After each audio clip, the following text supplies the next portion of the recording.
mao kini ang sentro sa kabuhatan sa Ginoo.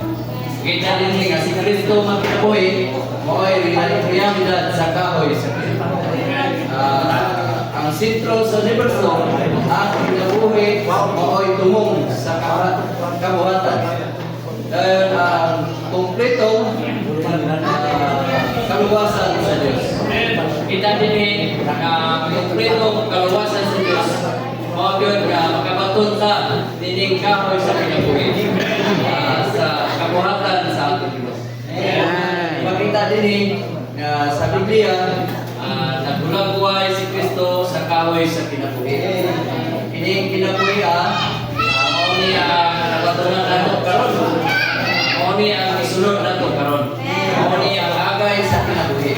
Makita sa diri kinahanglan makita sa tudaw nato na nay mga babat nga nahinako sa kinabuhi sa Dios sa sunod nato. Naay upat ka babag dinhi ipakita unang problema mao gyud ang tangitngit sa tao mga tangitngit sa tawhanong mga hunahuna nato. Kita nato nga bisan naa nata sa sini linya sa kahoy sa kinabuhi. Naagihapoy mutimaw na daotang hunahuna. Tungod kay ini nga itong hunahuna nasagulan ka man sa kahoy sa pagkila sa kahibalog mayong kautan. Muna nga ang atuang hunahuna masagulan yun. Kung dili ka mapatumong ang atong hunahuna pagkuon diya sa nasentro sa nasagol nga espiritu. Naabing kangit-ngit ang kaduha, minagpo na to, mao ang pagbinaot. Kita na to nga kalabanan sa praktikal na to nga kahintang na pagi musagol na daot na to nga kinaiya. Kita na to sa Genesis na sa naay kahoy sa kinabuhi dito nga mamunga o matagulan duha ka napulog duha ka bunga. O katong napulog duha ka bunga, mao to ang kinaiya sa Dios. Nga mahimo nato kinaiya. Naa diha ang pagkamayo, maayo kayo. No nga kinaiya. Ang pagkabuutan, maayo dawi. Kinaiya sa Dios naa diha. Apan makita nato dinhi nga sa dihang nasudlan ta ining hulog nga kinabuhi. Amen. Naagoy kita nato nga naagoy tay pagminaot. Sa gawas nun nato nga bahin. Kita nato nga daghan pagig mga Kristohanon nga naapagi maot nga kinaiya. Yes. Praktikal nato na kahimtang mga igsoon. Praktikal nato na kahimtang naapagi kinaiya nga di pagig nato masigurado nga kinaiya bigid na sa Ginoo. Amen. Dayon ikatulo.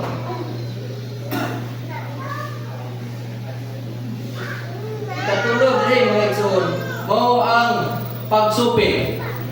Naay mga pagdihok sa Ginoo nganhi sa atong sulod. Nga dili sa nato matuman.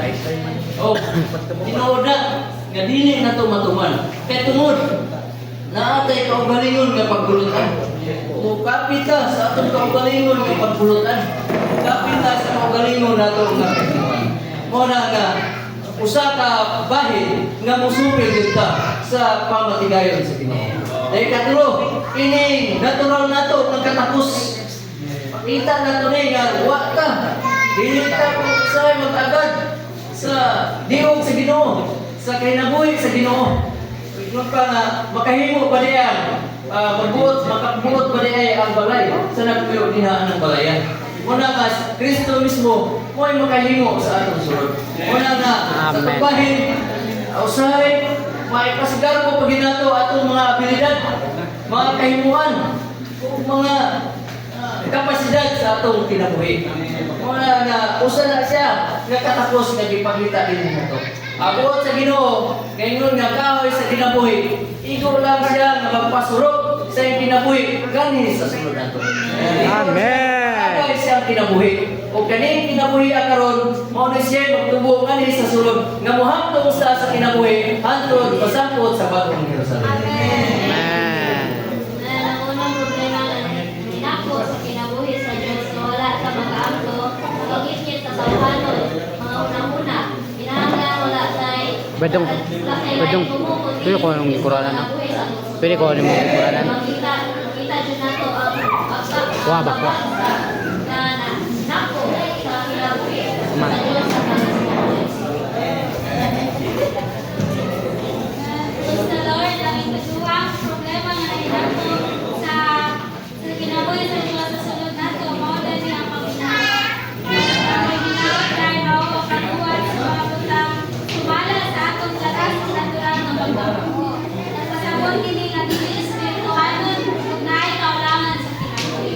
Usa sa atong pangaluan sa kinabuhi, kinahanglan tagdon nato ang Kristo nga nagpuyo sa sunod nato.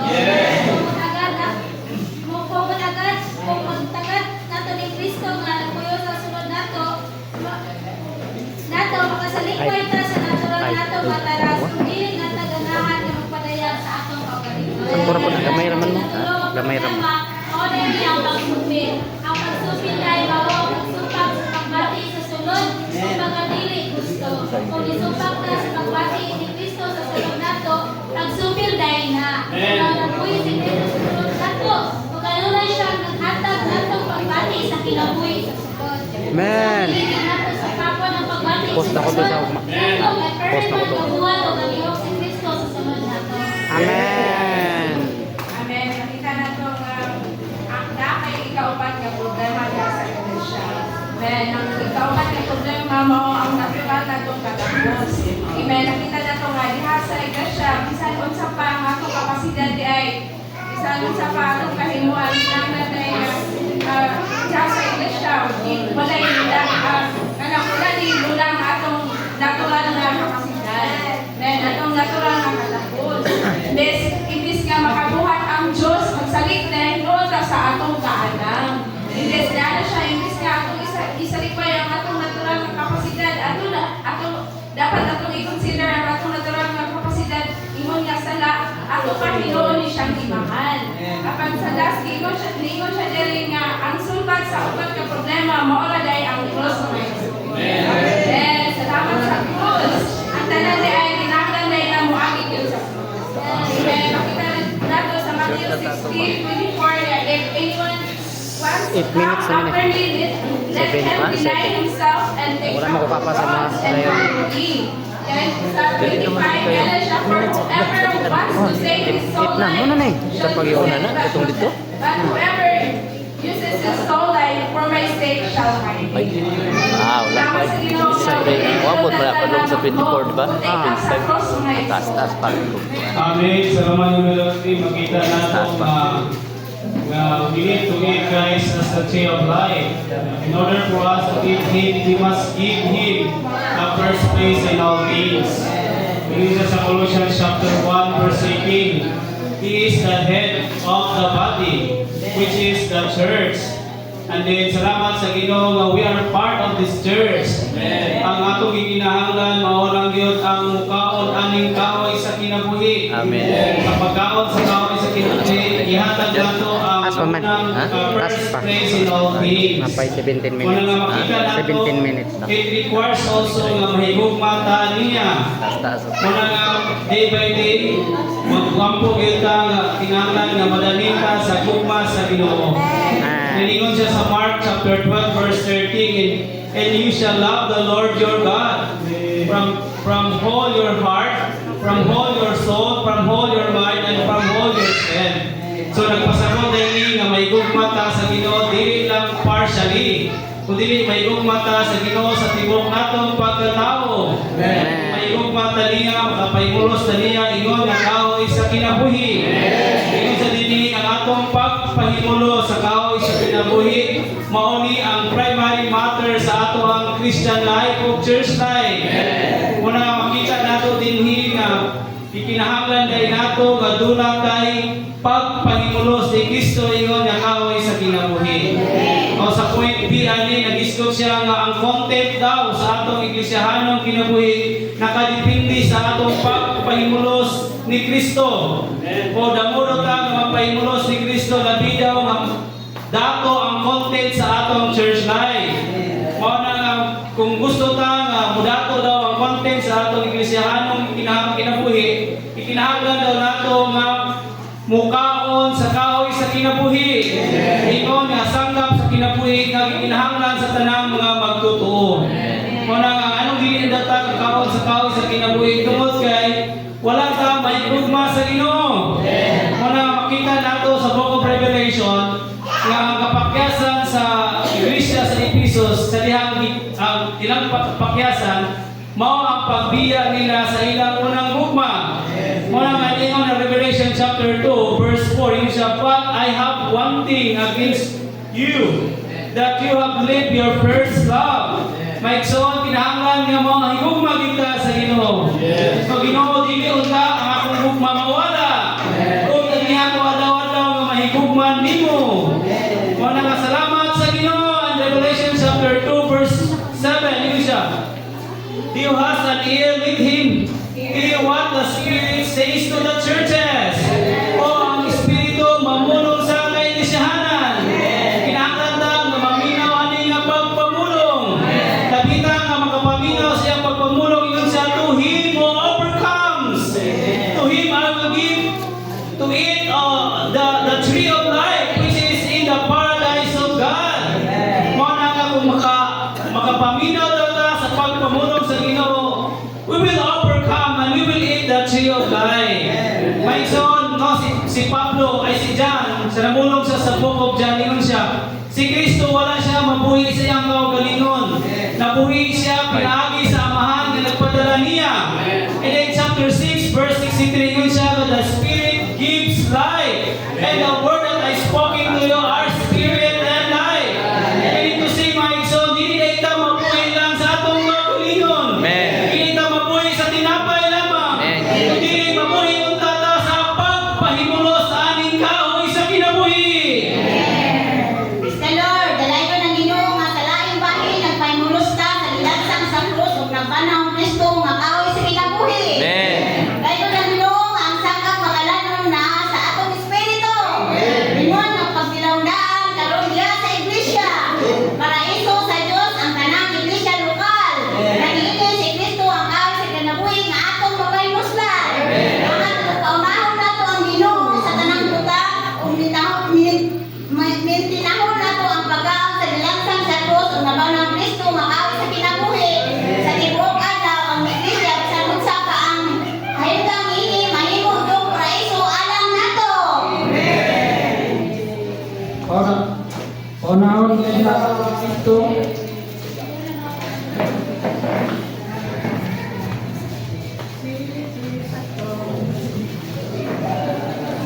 So dili lang sa atong pagkinabuhi, kundi sa tanang pagmensahe sa nato.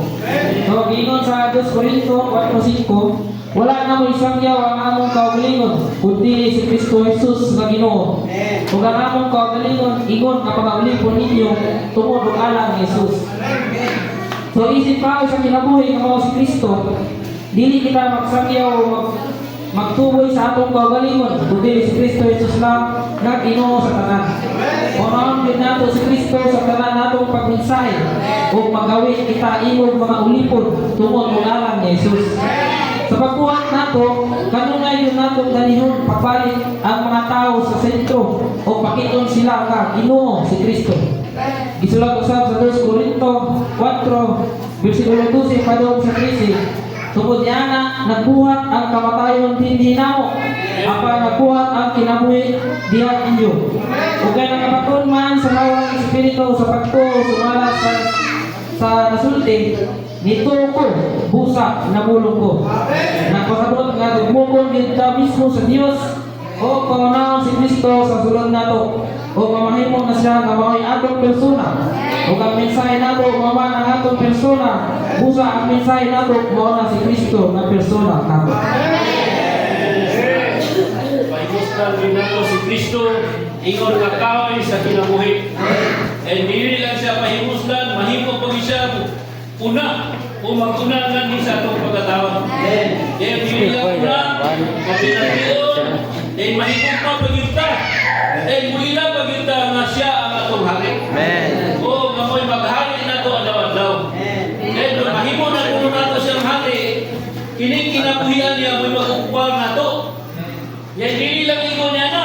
Dahil ang paghigugma nato sa Ginoo, hugma nga mapauna gid siya sa tanang butang. Amen. Dili pwede nga kita'y mag-una-una. Amen. Kung dili, siya yung pauna na nila to. Then, mahimo po na to siyang sintro. Kung mauna na kuno, mahimo na dahil na to siyang sintro. Then, dahil dili lang siya sintro, magpupot pagin siya na to. Amen. O, then siya pagod ang sintro ug sulod sa tibuok universo. Then, ingon siya pagin siya na, then, ang paghigugma kuno na to, awag ito yung buhaton. Magsundong na dito ang unutan niya. Pero sa praktikal, Ginoong Isus, daghan na makitaan na dili iyaha. O daghan na sundong-sundungon. O kabili iyaha.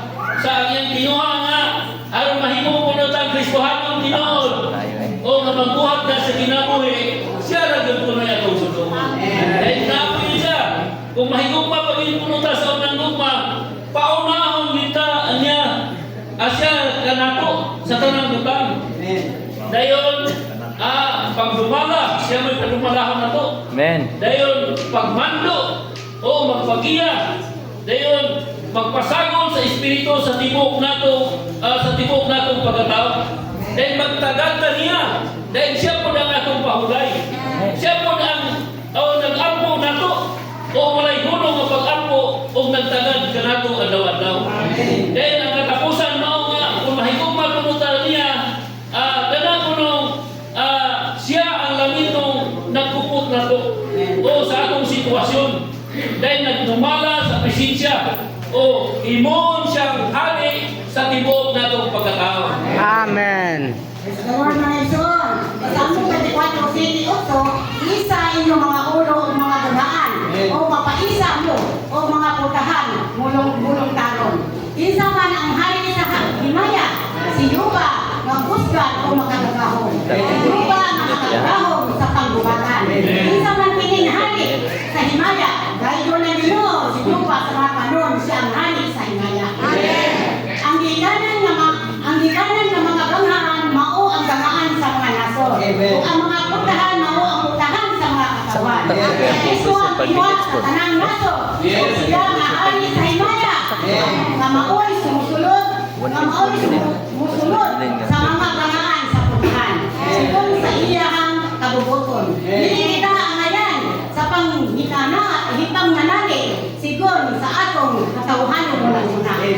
Abot ni Kristo, apan padayon pinon kita sa pagkamainaguson. Samtang naglaog kita sa iyang pag-abot, kay siya raman ang tinuha sa tanan. Balik ang hari sa himaya, na maong si Yuba, uban ang kasundaluhan, imon na mananao, aron manag-iya sa tibok yuta, imon na ginahalian sa Diyos. Amen. Amen. Si Kristo, isip ko sa siya nga nasa trono sa Diyos, ay lulagwayan siya sa mga hamiling bato. Amen. Habang sa Sardio, Gaspe. O mabasa na to ni sa Bukna 4:3 na nagingon na nagdingkod siya sa magpanagway sa batong Haspe o Sardio. O kining batong Sardio di ay nagtimaan kini sa kapugsanan sa Diyos. O samtang kanina Haspe no na iso nagtimaan ay kini sa himayang kadato sa Diyos sa kinabuhi. Amen. Makita na to diri ba kapon mang umagpasakot diya sa pagkaulo ni Kristo, makadawat ang kaayuhan ikan sa iyang pagkamao. Amen. Masama ta sa ginagwayan sa Diyos. Ng mga pamiling mga bato mga igsoon.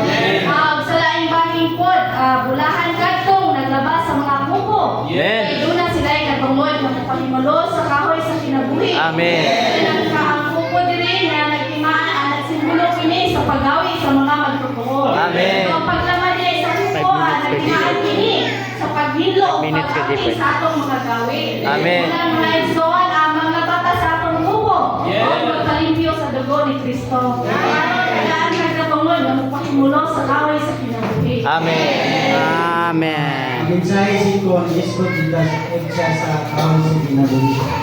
Kita na to sa Genesis sabihang gihimo sa itong tao.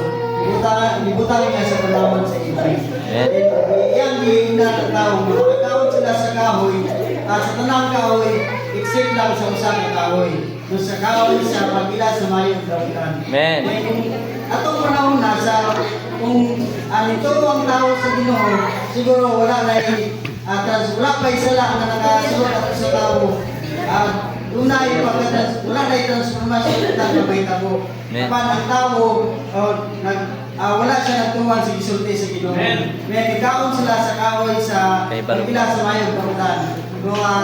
Sa diyang nakakaon na sila, sa pagdoon ni Jehovah, itawag niya ang tao. Ang tao nahimo nang malamon. No? Imbis nga matong tao aron sa pagpangayag pa sa ilo, nagkuanay na sila sa yan ang ipasumangil ang iyang buhat, ipasumangil na niya sa babae. Ang babae ipasumangil po niya sa bitin. Muna nga, sa diyang nakakaon na sila sa kahoy sa kinabuhi, isrado sa Diyos ang himaya itong panahon na. Muna nga, ingon ang Diyos at Jehovah dito, nga mahimo kang mamatay kung mukaon ka sa kahoy sa kinabuhi. Muna nga, doon na ipagkadaot niya sa iglesia. Doon na imoto nga, dagan ang problema makot.